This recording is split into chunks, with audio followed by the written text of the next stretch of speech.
très difficile à traduire, donc j'étais obligé de faire appel à mes amis espagnols pour certaines formulations où c'était incompréhensible.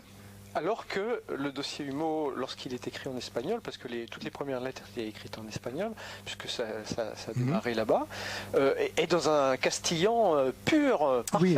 Alors des fois il y a des petits problèmes de ponctuation, mais ça n'a rien à voir avec la prose de Peña. Ouais. D'ailleurs, un peu plus tard, c'est en 2000 et quelques qu'il a... c'était après la réunion de Madrid de 2005, justement, il avait pris les adresses mail de tout le monde.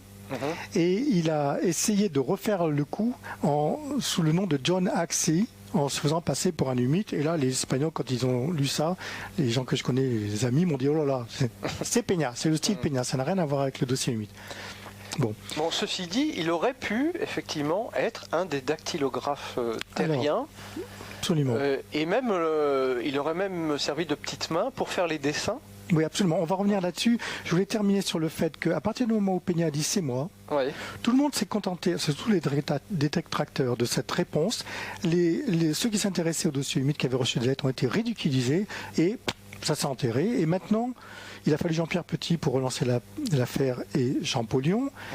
Si vous allez sur Wikipédia, par exemple, il y a tout un texte qui se veut objectif, mais à la fin, finalement, la conclusion, c'est Jordan Peña qui a fait ça. Oui, surtout que Peña...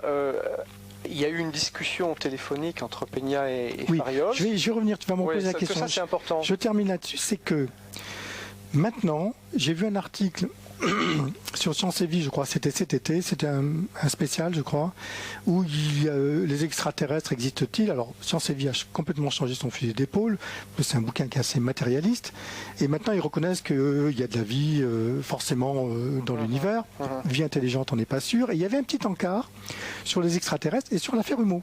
Et le journaliste qui a dû être payé très peu pour faire ça, dans ce petit encart, effectivement, il conclut, ouais, affaire Humo, c'est bizarre, mais c'est un type qui s'appelle Jordan Peña qui a tout fait, voilà. Ouf, hop, circulé, il n'y a rien à voir.